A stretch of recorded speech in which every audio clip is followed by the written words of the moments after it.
الحمد لله نعبده ونستعينه ونستغفره ونعوذ بالله من شرور أنفسنا ومن سيئات أعمالنا من يهده الله فلا مضل له ومن يضلله فلا هادي له وأشهد أن لا إله إلا الله وحده لا شريك له وأشهد أن محمدًا عبده ورسوله أما بعد فإن خير الحديث كتاب الله وخير الهدي هدي محمد صلى الله عليه وسلم وشر الأمور محدثاتها وكل محدثة بدعة وكل بدعة ضلالة وكل ضلالة في النار أما بعد فأعوذ بالله السميع العليم من الشيطان الرجيم بسم الله الرحمن الرحيم يا أيها الذين آمنوا لا تقدموا بين يدي الله ورسوله واتقوا الله إن الله سميع عليم اللهم صل على محمد وعلى آل محمد كما صليت على إبراهيم وعلى آل إبراهيم إنك حميد مجيد اللهم بارك على محمد وعلى آل محمد كما باركت على إبراهيم وعلى آل إبراهيم إنك حميد مجيد۔ صحیح بخاری کے اندر رسول اللہ صلی اللہ علیہ وسلم کی حدیث سے مبارکہ انسان کی پیدائش کے حوالے سے ہے، اور اسی حدیث کی روشنی میں آج کا خطبہ ہوگا۔ رسول اللہ صلی اللہ علیہ وسلم نے فرمایا، جب انسان کی پیدائش سے پہلے نطفہ مادہ کے رحم میں جاتا ہے اور اس کو 4 ماہ گزر جاتے ہیں، اللہ سبحانہ و تعالی ایک فرشتے کی ڈیوٹی لگاتے ہیں، فرشتہ کو بھیجتے ہیں، اور 4 حکم جو ہیں وہ لکھنے کو کہتے ہیں۔ فرشتہ آتا ہے اور اس کے لیے لکھتا ہے، اس کا رزق لکھتا ہے۔ اللہ سبحانہ و تعالی حکم دیتے ہیں کہ اس کا رزق لکھ دے، جتنا رزق اس نے اس دنیا کے اندر کمانا ہے، کھانا ہے۔ ابھی وہ دنیا میں نہیں آیا، وہ 5 ماہ کے بعد 6 ماہ کے بعد دنیا میں آئے گا۔ ابھی اس لوتھڑے کے اندر روح نہیں پھونکی گئی، اس کا رزق لکھ دیا گیا کہ اتنا رزق ملے گا۔ اس حدیث کو پڑھنے کے بعد کہ رزق تو ہمارا ماں کے پیٹ کے اندر ہی لکھ دیا گیا تھا، اب اس کو میں حرام کے ذرائع اختیار کر کے کماؤں، کسی کا حق مار کے میں رزق حاصل کروں، چوری اور ڈاکہ ڈال کے میں رزق حاصل کروں، اللہ نے جو لکھ دیا ہے اس کو حرام ذرائع سے کیوں میں حاصل کروں؟ وہ ملنا ہے مجھے۔ رزق حلال کے بارے میں اللہ سبحانہ و تعالیٰ نے قرآن میں انبیاء کو خطاب کیا ہے، یا ایھا الرسل کلوا من الطیبات، کہ حلال رزق کھاؤ، واعملوا صالحا، اور نیک اعمال کرو۔ پہلے رزق کا کہا، پھر نیک اعمال کا کہا۔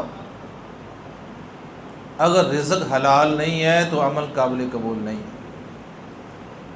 بندہ یہ نہ سمجھے میرا عقیدہ بڑا توحید پکا ہے، میں بڑا موحد ہوں، میں عمل سنت کے مطابق کرتا ہوں، میری نماز سنت کے مطابق ہے، میرا روزہ، میری زکوٰۃ، میرا حج میں دلائل کی بنیاد پہ اعمال کرتا ہوں، اس کے باوجود اگر اس کا رزق حرام کا ہے اس کے کوئی عمل قابل قبول نہیں ہے۔ کیونکہ دوسری حدیث میں رسول اللہ صلی اللہ علیہ وسلم نے فرمایا کہ بندہ لمبا سفر کر کے بیت اللہ پہنچتا ہے اور وہ جا کے تلبیہ کہتا ہے، اللہم لبیک لبیک لبیک کہتا ہے، اللہ سے مانگتا ہے، یا ربی کی پکار کرتا ہے، اللہ سبحانہ و تعالیٰ کی طرف سے جواب آتا ہے، مطعموں کا حرام،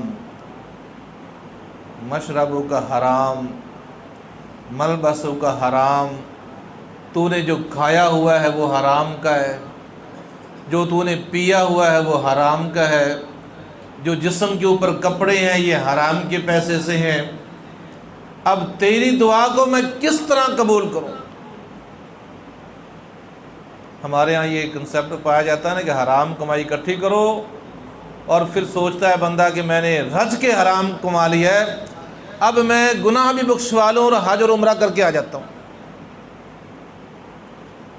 اب میں جاؤں گا عمرہ کروں گا، بیت اللہ میں جاؤں گا، اللہ سبحانہ و تعالیٰ میرے گناہ معاف کر دیں گے، میں اگلے سال حج پہ جاؤں گا، رسول اللہ صلی اللہ علیہ وسلم نے فرمایا کہ حج سابقہ گناہوں کا کفارہ ہے، میں اللہ سے معافی مانگوں گا، قبول ہو جائے گا۔ رزق حرام کا ہے، سفر کے اخراجات حرام کے ہیں، کاروبار کی بنیاد حرام سے ہے، کاروبار کی کمائی حرام کی پیسوں سے آ رہی ہے، کیسے حج قبول ہوگا، کیسے عمرہ قبول ہوگا؟ اس لیے رسول اللہ صلی اللہ علیہ وسلم نے ہمیں بتایا نا کہ ماں کے پیٹ کے اندر ہی تمہارا رزق لکھ دیا گیا، اس کو کماؤ، حلال ذرائع ضرور اختیار کرو۔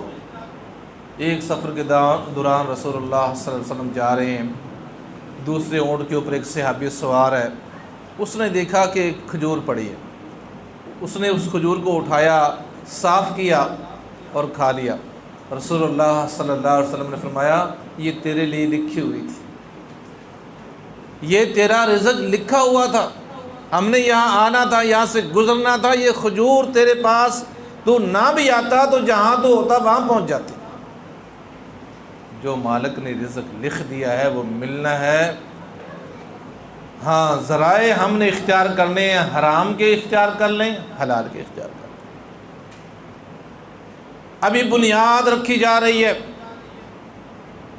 پہلا رزق لکھا ہے، اور رزق مالک کا وعدہ دنیا میں آنے سے پہلے اللہ سبحانہ و تعالی ماں کے سینے میں رزق پہلے بھیج دیتا ہے،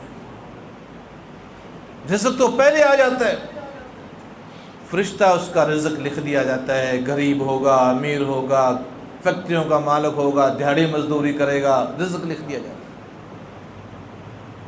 دوسرا کام اجلہ، اس کی عمر لکھ دی جاتی ہے، ایک دن کی زندگی پائے گا، پیدا ہوتے ہی مر جائے گا، ایک ہفتہ کی زندگی ملی ہے، 50 سال کی زندگی ملی ہے، 100 سال کی زندگی ملی ہے، 40 سال کی زندگی ملی ہے۔ ہم دیکھتے ہیں کہ بچہ پیدا ہوتا ہے، ایک ہفتے کے اندر ہی مر جاتا ہے، کسی کا عقیقہ ہوتا ہے، اس سے عقیقے سے پہلے ہی فوت ہو جاتا ہے، کوئی عقیقے والا ہی دن فوت ہو جاتا ہے، کوئی اس کے ایک دن بعد فوت ہو جاتا ہے، کسی کو اللہ لمبی زندگی دے دیتا ہے۔ اب یہ زندگی بھی لکھ دی گئی کہ رزق کتنا پائے گا، زندگی کتنی پائے گا، پھر لکھا جاتا ہے کیسے اعمال کرے گا، اچھے اعمال کرے گا، ڈاکو بنے گا، چور بنے گا، عالم دین بنے گا، داعی بنے گا، مبلغ بنے گا، یہ بھی لکھ دیا جاتا ہے۔ یہ اللہ سبحانہ و تعالیٰ اپنے قدرت سے لکھ دیتے ہیں۔ چوتھی چیز جو لکھی جاتی ہے وہ رسول اللہ صلی اللہ علیہ وسلم نے فرمایا شقی او سعید، بدبخت ہوگا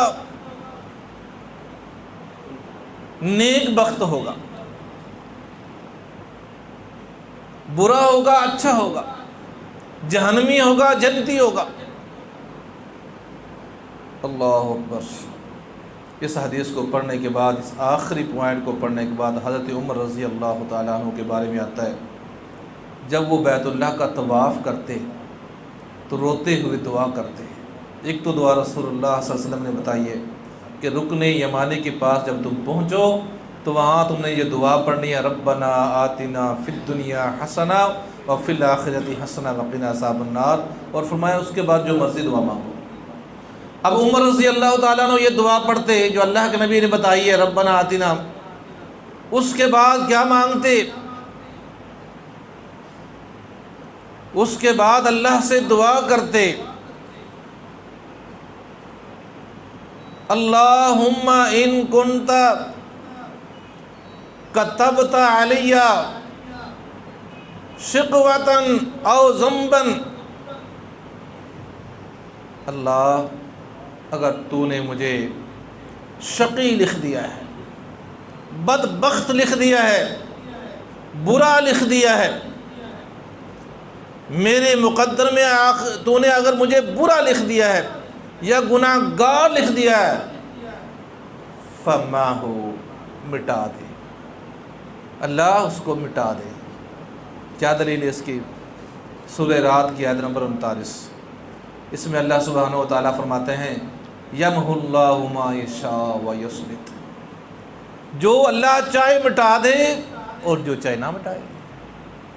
عندہ ام الکتاب، اس کے پاس ام الکتاب ہے، جو ام الکتاب نہ فرشتوں کی دسترس میں ہے، نہ نبیوں کی، نہ ولیوں کی دسترس میں ہے، وہ اللہ سبحانہ و تعالیٰ کے قبضہ قدرت میں ہے، اور یہ صرف اللہ کا اختیار ہے کہ یمحو اللہ ما یشاء ویثبت، جس کی جو برائی اللہ چاہے مٹا دے، اللہ چاہے کسی کو شقی لکھے ہوئے کو سعید کر دے، یا اللہ سعید لکھے ہوئے کو سعید ہی رہنے دے، یا اللہ کی مرضی۔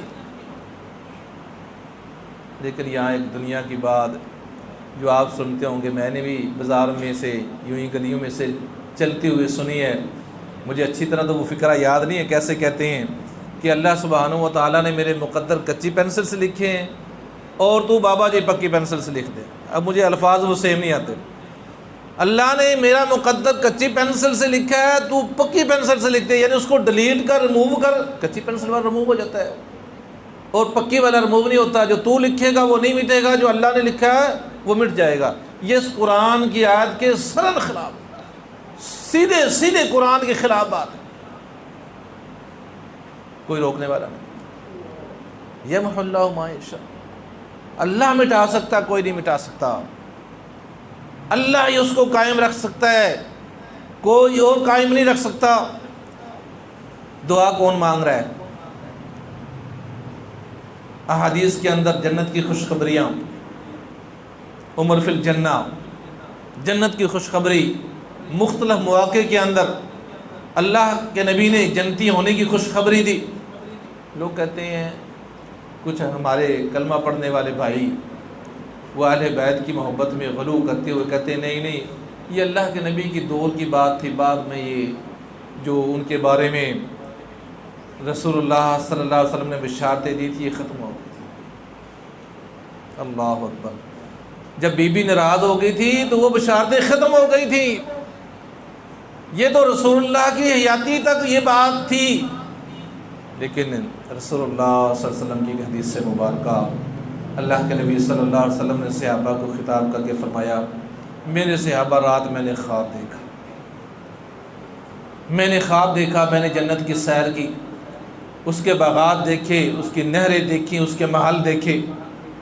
میں دیکھتا دیکھتا ایک محل کے پاس آیا، مجھے کسی باغ نے، باغیچے نے، کسی پھل نے، کسی نہر نے، کسی محل نے متاثر نہیں کیا، میرے قدموں کو نہیں روکا۔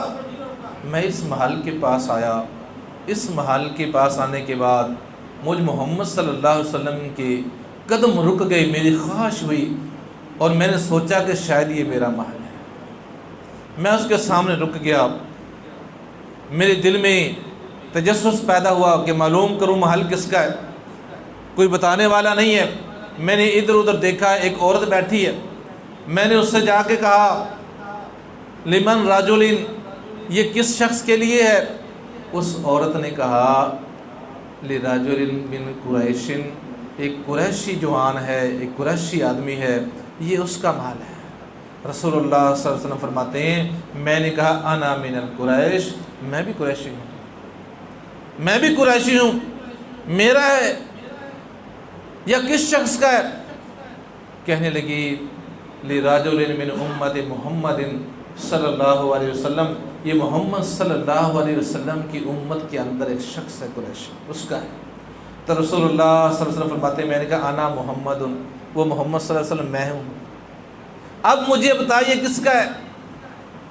تو اس عورت نے کہا لعمر ابن خطاب، یہ محل عمر ابن خطاب رضی اللہ تعالیٰ عنہ کا ہے۔ رسول اللہ صلی اللہ علیہ وسلم فرماتے ہیں عمر، میرا دل کیا کہ اس محل کے اندر جا کے دیکھوں، اس محل کی میں سیر کروں، لیکن مجھے تیری غیرت یاد آ گئی، تو نہ کسی کے گھر جاتا ہے نہ کسی کو اپنے گھر آنے دیتا ہے، تیری غیرت یاد آ گئی، میں تیرے گھر کے اندر داخل نہیں ہوا۔ عمر رضی اللہ تعالیٰ عنہ نے کہا اللہ کے نبی صلی اللہ علیہ وسلم میں آپ سے غیرت کرتا، آپ میرے گھر میں چلے جاتے۔ اللہ اکبر، جن کے محل جنت میں دیکھا ہے محمد صلی اللہ علیہ وسلم، کتنی بدبختی ہے اس امت کی، ان لوگوں کی جو ان کے اوپر فتوے لگاتے ہیں، جن کے محل بن گئے، جن کے محل زبان نبوت نے بتا دیے اور دیکھ لیے۔ نبی کا خواب قابل حجت ہے، نبی کا خواب وہی ہے، نبی کا خواب اللہ کا حکم ہے، خواب کے اوپر عید الاضحیٰ کر رہے ہیں، خواب کے اوپر ہی قربانیاں کر رہے ہیں، یہ ایک نبی کا خواب ہے جو سنت جاری ہے، یہ اللہ کی وحی ہے، اللہ کا حکم ہے۔ اب ان کے ایمان پہ کوئی بولے تو اپنا ٹھکانہ جہنم بنا رہا ہے، ان کے ٹھکانے کو کچھ نہیں ہوتا۔ اللہ اکبر، اب وہ دعا کر رہے ہیں اللہ اگر تو نے مجھے شقی لکھ دیا ہے، اللہ بدبخت لکھ دیا ہے، اللہ اگر عمر کو گناہ گار لکھ دیا ہے، فَمَّحُ، اس کو مٹا دے، اللہ تیرے علاوہ کوئی مٹانے والا نہیں ہے، اللہ اگر گناہ ہے تو بخش دے، اگر شقی لکھا ہے تو سعید لکھ دے۔ اللہ سے مانگنا چاہیے، یہ دعا ہمیں اللہ سے مانگنی چاہیے۔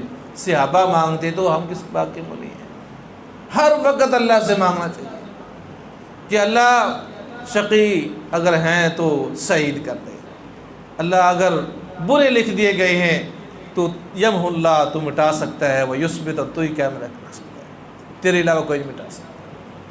عقیدہ بھی درست کریں کہ اللہ کے علاوہ کوئی مقدر نہیں مٹا سکتا، اللہ کے علاوہ کوئی مقدر نہیں لکھتا، اللہ کے علاوہ کوئی مقدر نہیں جانتا۔ لوگ ٹھوکریں کھا کھا کے غیر اللہ کے پاس جاتے ہیں کہ ہمارے مقدر صحیح کر دو، ہمارے مقدر مٹا دو، ہمارے مقدر اچھے لکھ دو۔ قرآن کیا کہتا ہے؟ یمحو اللہ، اللہ ہی مٹا سکتا ہے، ویثبت، اور اللہ ہی قائم رکھ سکتا ہے۔ عندہ ام الکتاب، یہ ام الکتاب اس کے پاس ہے، کسی کے پاس نہیں۔ آج عقیدوں کا بیڑا غرق ہو گیا ہے، جنازہ نکل گیا ہے، صریح قرآن کی آیات ہیں، واضح قرآن کی آیات ہیں اور ان کے خلاف عقیدہ ہے۔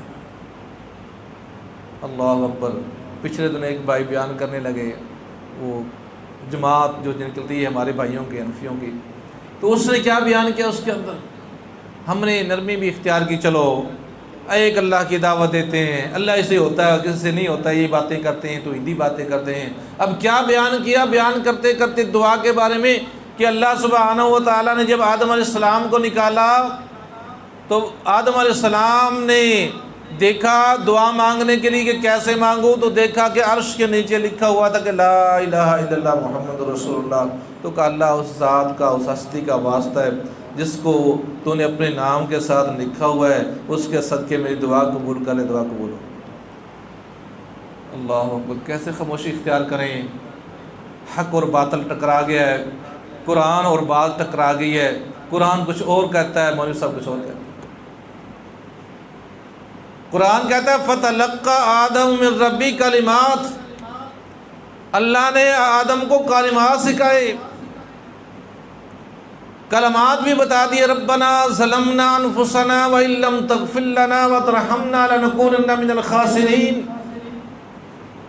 یہ دعا پڑھی، قرآن نے دعا بھی بتلا دی، دعا سکھانے والا بھی بتلا دیا، اور عقیدہ پھر وہی ہے، امت کا، قوم کا، داعی لوگوں کا، دعوت دی جا رہی ہے کہ جناب آسمان پہ یوں لکھا ہوا تھا، عرش پہ لکھا ہوا تھا، دلیل کوئی نہیں، دلیل کوئی نہیں، پتہ سب کو ہے کہ دعا کیسے قبول ہوئی، اس من گھڑت بات کا سب کو پتہ ہے، اور قرآن اس کے خلاف ہے، جب دلیل کوئی نہیں۔ وجہ کیا ہے؟ حق کو چھپا دیا گیا ہے، حق بیان ہی نہیں کیا جاتا، حق کو ایک دفعہ بیان کر دیا اپنے ہی لوگوں میں، بس ان کو پتہ چل گیا، عوام الناس کو کوئی پتہ نہیں، بتایا ہی نہیں گیا، قرآن پڑھتے ہی لوگ، پھر کیا ہوتا ہے؟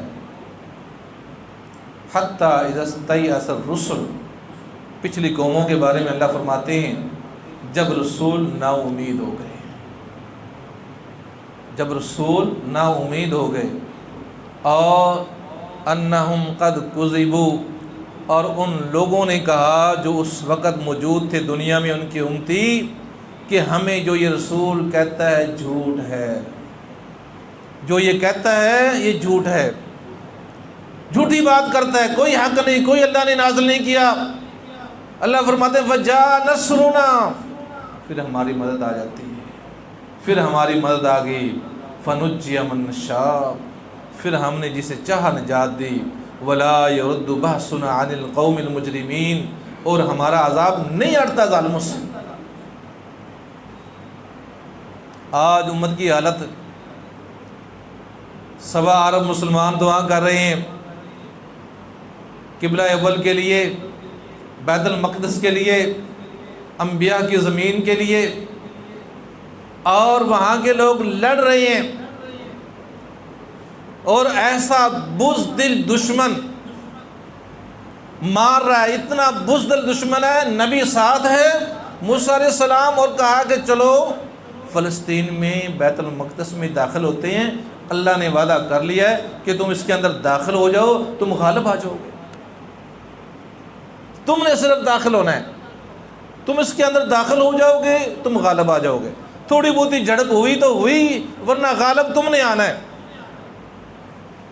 قالوا یا موسیٰ انا لن ندخلها ابدا، اے موسیٰ علیہ السلام ہم کبھی بھی داخل نہیں ہوں گے اس میں، ان فیہا قوم جبار، بڑی طاقتور قوم ہے، لڑاکی قوم اس کے اندر رہ رہی ہے، ہمیں مارے گی، ہمیں کھا جائے گی، ہم اس میں داخل نہیں ہوں گے، ہم نہیں جائیں گے۔ فَاذْهَبْ أَنْتَ وَرَبُّكَ فَقَاتِلَا إِنَّا هَاهُنَا قَاعِدُونَ، جائیں آپ جائیں۔ موسیٰ علیہ السلام کے اول صحابی ہیں نا، موسیٰ علیہ السلام کی زندگی کے امتی ہے نا، جیسے اصحاب رسول تھے وہ لوگ ہیں نا، اللہ اکبر، وہ کتنے دلیر تھے جن کے پیروکار ہم ہیں، جن کے جانشین ہم ہیں، اور موسیٰ علیہ السلام کے جو امتی تھے، ڈائریکٹ جو صحابی تھے، جو ساتھی تھے، وہ کتنے بزدل تھے، اور آج ان کے جانشین ان دلیروں کی پیروکاروں کو مار رہے ہیں۔ ادھر کتنے دلیر تھے، مسلمہ کذاب نے خط لکھا، میں اس حدیث کی طرف آتا ہوں، ابھی وہ رہتے، مسلمہ کذاب نے خط لکھا کہ اے محمد صلی اللہ علیہ وسلم، آپ مجھے لکھ دیں کہ آپ اپنے علاقے میں نبی ہیں اور میرے علاقے میں میں نبی ہوں، میرے ساتھ معاہدہ کر لیں، یا یہ معاہدہ کر لیں کہ جب تک آپ زندہ ہیں آپ نبی ہیں اور آپ کا میں ولی عہد ہوں، آپ کی وفات کے بعد میں نبی ہوں گا۔ رسول اللہ صلی اللہ علیہ وسلم نے خط لکھا کہ تو جھوٹا ہے، میں تو اللہ کا نبی ہوں اور تو جھوٹا ہے۔ اس کو خط لکھا، اس کے خط کا جواب لکھا۔ اب خط کون لے کے جائے؟ پہرے، فوج اس کی، سرداری اس کی، ادھر علاقے میں حکومت، رسول اللہ صلی اللہ علیہ وسلم نے کہا کہ ہمارا دشمن ہے وہ، دشمن کے پاس خط کا جواب کون لے کے جائے گا؟ یہ میرا خط۔ ایک صحابی حبیب بن زید رضی اللہ تعالیٰ عنہ، کمزور کتنا ہے، معیشت کتنی کمزور ہے، کاروبار کتنا کمزور ہے، چھابڑی سے مدینے کی گلیوں میں کھجوریں بیچتے ہیں، چھابڑی بیچنے والا ہے، چھابڑی کے اندر کھجوروں کا علاقہ ہے، یہ کہہ لیں کہ امرودوں کا باغ اور وہاں سے کوئی لے کے اس محلے میں امرود بیچتا ہو، بیٹھا ہے کھجور کھا رہا ہے، مجلس میں بیٹھا ہے اور کھجور بھی کھا رہا ہے، کھجور کھاتے کھاتے ہوئے فوراً کھڑا ہوا، اس نے کہا اللہ کے نبی صلی اللہ علیہ وسلم میں لے کے جاؤں گا، دبلا پتلا غریب آدمی، غریب صحابی جلدی سے اٹھا، دیوانہ وار اٹھا، اس نے کہا اللہ کے نبی، وہاں کوئی پھولوں کے ہاتھ ڈلنے تھے، استقبال ہونا تھا، جاتے ہی مالا ڈلنی تھی، کہتا اللہ کے نبی میں لے کے جاؤں گا، کھاتے کھاتے جلدی میں بولا نا تو منہ سے کچھ لعاب نکل جاتا ہے، کھجور جو کھا رہا تھا منہ تر تھا، کچھ ذرات نکلے، نیچے بیٹھے ہوئے صحابی کے چہرے پہ گرے، اس نے کہا اللہ کا بندہ پہلے کھجوریں تو کھا لے پھر بات کر لینا یار، تو کھجور تو کھا لے پہلے، یہ میرے اوپر بھی تو نے گرا دی ہے۔ اس نے کہا کھجوریں کھاتا رہا تھا، لیٹ ہو جاؤں گا، کوئی اور بازی لے جائے گا، میں کھجور کھاتا رہوں۔ اللہ اکبر۔ رسول اللہ صلی اللہ علیہ وسلم نے مبارک دی سینے سے لگایا، اپنا نیزہ دیا، گھوڑا دیا، رسول اللہ صلی اللہ علیہ وسلم نے بھیجا، گیا ہے یہ جوان، یہ صحابی، یہ ہمارا پیشرو، یہ ہمارا پیشرو جن کے ہم جانشین، جن کے ہم پیرو، وہ گیا ہے دشمن کے علاقے میں، وہاں جا کے کھڑا ہو گیا، پوچھا کون ہے؟ کہا کہ میں اپنے نبی کا خط لے کے آیا ہوں، تیرے خط کا جواب لے کے آیا ہوں۔ اس نے خط لیا، وہ خود بادشاہ اس وقت نہیں پڑھتے تھے، ایک منشی رکھتے تھے پڑھنے کے لیے، اس کو دیا خط پڑھنے کے لیے، اس میں لکھا ہوا تھا کہ میں تو اللہ کا رسول ہوں، اللہ کی وحی میرے پاس آتی ہے، اے مسلمہ تو جھوٹا ہے۔ جب اس نے سنا اور وہ مجلس کے اندر اس کے خاص مشیروں وزیروں کے اندر وہ خط پڑھا گیا اور اس کے اندر اس کو جھوٹا کہا گیا تو آگ بگولا ہو گیا کہ میری ہی مجلس میں مجھے جھوٹا کہہ دیا گیا، لوگ مشکوک ہو جائیں گے۔ اب اس کا بس اور تو نہیں چلا، صحابی رسول کی طرح مخاطب ہو کے کہنے لگا اس خط کے بارے میں تیرا کیا خیال ہے؟ جو تیرے نبی نے میرے بارے میں لکھا ہے تو کیا کہتا ہے؟ کہنے لگا میں تو پہلے ہی کہتا ہوں جو میرے نبی نے لکھا ہے وہ حق ہے اور تو جھوٹا ہے۔ اس نے کہا میری مجلس میں، میرے پاس، میری عدالت میں مجھے جھوٹا؟ آگ بگولا، تلوار لے کے اٹھا، ایک بازو مار کے تن سے جدا کر دیا، تلوار ماری اور کہنے لگا اب بتا۔ حضرت حبیب بن زید کہتے ہیں مجھے اور یقین ہو گیا کہ تو جھوٹا ہے، تلوار ماری، دوسرا بازو کٹ گیا ہے، دوسرا بازو بھی کٹ گیا ہے۔ اب یہاں کوئی مصلحت، کوئی جان بچانے کی حدیث، کوئی بظاہر کلمہ کفر کہنے کی بات، کوئی عذر مجبوری جان کی، بزدل آدمی سوچتا ہے کہ عذر اختیار کر لیں، دلیر بہادر کو پتہ ہوتا ہے شہید ہو جائیں گے کیا ہوگا، جنت مل جائے گی، کوئی عذر نہیں ہے، گردن پہ تلوار رکھی ہے، اب کہا کہ میں تیری جان لے لوں گا، اب تو مجھے جھوٹا نہ کہے۔ حضرت حبیب کہتے ہیں تو جھوٹا ہے، میں تجھے جھوٹا ہی کہوں گا، جو میرے نبی نے کہا میں وہی کہوں گا۔ شہید کر دیا گیا، گردن اڑا دی گئی۔ ہمارے پیشرو ہیں یہ، اور ہم ان کے پاس بعد آنے والے امت محمدیہ ہیں، گردن کٹ گئی ہے، ادھر نبی صلی اللہ علیہ وسلم مسجد میں بیٹھے ہیں، صحابہ بیٹھے ہیں، گردن کٹی، اللہ کے نبی کو وحی ہو گئی، رسول اللہ نے رونا شروع کر دیا، صحابہ نے دیکھا رسول اللہ رو رہے ہیں، پوچھا اللہ کے نبی کیا ہوا، آپ کیوں رو رہے ہیں، ہمیں بھی وجہ بتائیں۔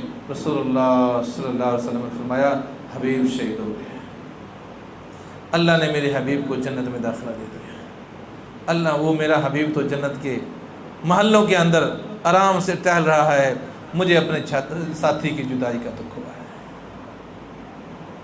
اللہ اکبر۔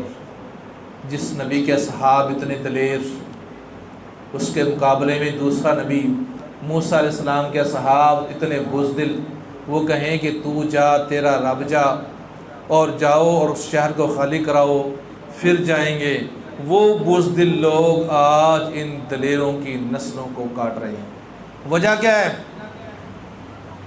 وجہ کیا ہے؟ قرآن چھوڑ دیا ہے، اللہ کا دین چھوڑ دیا ہے، یہودیوں سے نفرت ہے، گھر کے اندر یہودی، لباس یہودیوں جیسا، تہذیب یہودیوں جیسی، ایک دوسرے سے لین دین یہودیوں جیسا، دعا سلام کا طریقہ یہودیوں جیسا، خوشی کے تمام مواقع یہودیوں کی ریس میں، کھانا پینا انہی کی طرز پہ۔ تو بظاہر کلمہ پڑھتے ہیں ورنہ انہی کے پیرو ہیں، انہی کے پیرو ہیں۔ واضح قرآن کے الفاظ کے خلاف عقیدہ، واضح قرآن کی آیات کے مخالف باتیں، دلیری کہاں سے آئے؟ جہاد کیسے کر سکتے ہیں؟ اللہ اکبر۔ وہ حدیث ٹائم ہو گیا میں پوری کروں۔ رسول اللہ صلی اللہ علیہ وسلم نے فرمایا جب وہ سعید یا شقی، بدبخت یا خوشبخت لکھ دیا جاتا ہے، یہ لکھنے کے بعد فَنُفِخَ فِيهِ الرُّوحُ، اس کے اندر روح پھونک دی جاتی ہے۔ اب اس کے اندر روح آ گئی ہے۔ ایک آخری مسئلہ میں بیان کرنا ضروری سمجھتا ہوں۔ اب اس کے اندر روح آ گئی ہے، روح آنے کے بعد اب وہ ماں کے پیٹ میں مر گیا۔ اگر وہ ماں کے پیٹ میں مر گیا، مردہ کہلائے گا۔ مردہ ہوتا کون؟ جو پہلے زندہ ہو، جو پہلے زندہ نہ ہو وہ مردہ ہو گیا ہے۔ اگر اس کی پیدائش ہو گئی ہے 5 ماہ بعد، 6 ماہ بعد، 4.5 ماہ بعد، وہ پیٹ کے اندر مردہ ہو گیا، وہ باہر آنے کے بعد مردہ ہو گیا۔ اب کیا کرنا ہے اس کا؟ اسلام میں کیا ہے؟ رسول اللہ نے کیا بتایا؟ اس کا جنازہ ہے، اس کو غسل دینا ہے، اس کو کفن دینا ہے، اس کا جنازہ پڑھنا ہے۔ ہم کیا کرتے ہیں؟ ہمارے ہاں کیا فتویٰ ہے کہ اس کو غسل تو دیں گے، اس کو کسی کپڑے میں لپیٹیں گے، اس کا جنازہ نہیں پڑھیں گے، گڑھا کھود کے دفن کر دیں۔ دلیل کوئی نہیں۔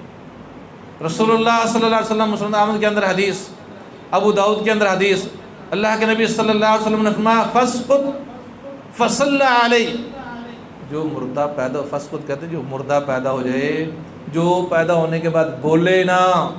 ہمارے ہاں یہ فتویٰ چلتا ہے نا بھی سانس لے، ایک چیخ مارے، ایک سانس آ گیا، ایک دفعہ چلا جائے، ایک دفعہ بول پڑے، پھر اس کا جنازہ پڑھیں گے۔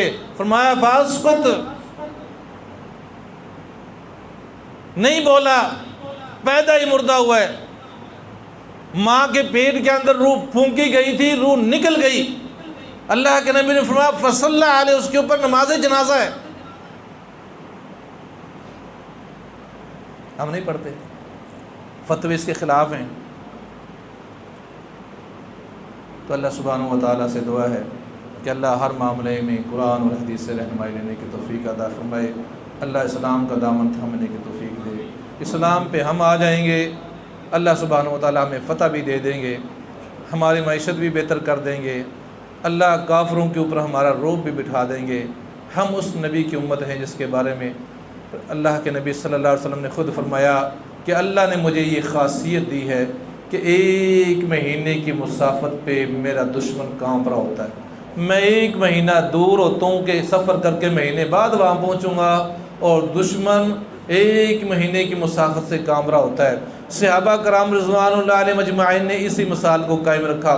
جب پتہ چلتا تھا کہ مسلمانوں کا لشکر چل پڑا ہے تو دشمن کانپ رہا ہوتا تھا۔ آج ہم مسلمان اتنے کمزور ہو گئے ہیں، ہم اسلام کو چھوڑ بیٹھے ہیں۔ اللہ زندہ رہے تو اسلام پہ، موت آئے تو ایمان پہ دے۔ وما علینا الا